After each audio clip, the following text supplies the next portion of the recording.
আসসালামু আলাইকুম ওয়া রাহমাতুল্লাহ হামিদা ওয়া মুসাল্লিয়া ওয়া মুসাল্লামা ওয়া বা'দ। দিনী ভাই এবং বন্ধুরা, আপনাদের সকলকে আন্তরিক অভিনন্দন, মোবারকবাদ জানাচ্ছি। সম্মানিত দর্শক, দিনী ভাই এবং বন্ধুরা, আমরা জানি অনেক মানুষ এমন আছে যারা মাঝে মাঝে জিন দ্বারা আক্রান্ত হয় এবং জিন্নাত তাদেরকে ক্ষতি করার চেষ্টা করে, এবং যার ফলে অনেক মানুষ কিন্তু বিভিন্ন সমস্যায় কিন্তু প্রতিনিয়ত ভুগছে, এবং ফলশ্রুতিতে পরবর্তীতে দেখা যায় তার উপরে জিন প্রভাব বিস্তার করে। অনেকে বলেন যে তার শরীরেই নাকি জিন প্রবেশ করেছে। প্রশ্ন হচ্ছে মুহতারাম, জিন কি মানুষের শরীরে প্রবেশ করতে পারে? জিন কি মানুষের শরীরে প্রবেশ করতে পারে?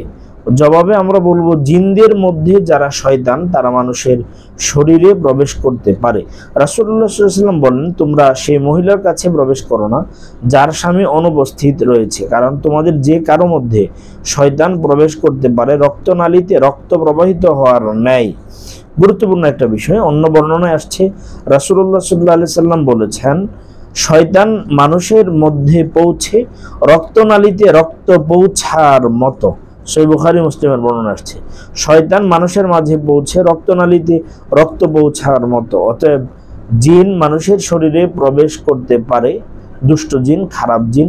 এজন্য আমরা সবসময় জিন্নাত থেকে আল্লাহ তাআলার কাছে আশ্রয় প্রার্থনা করব।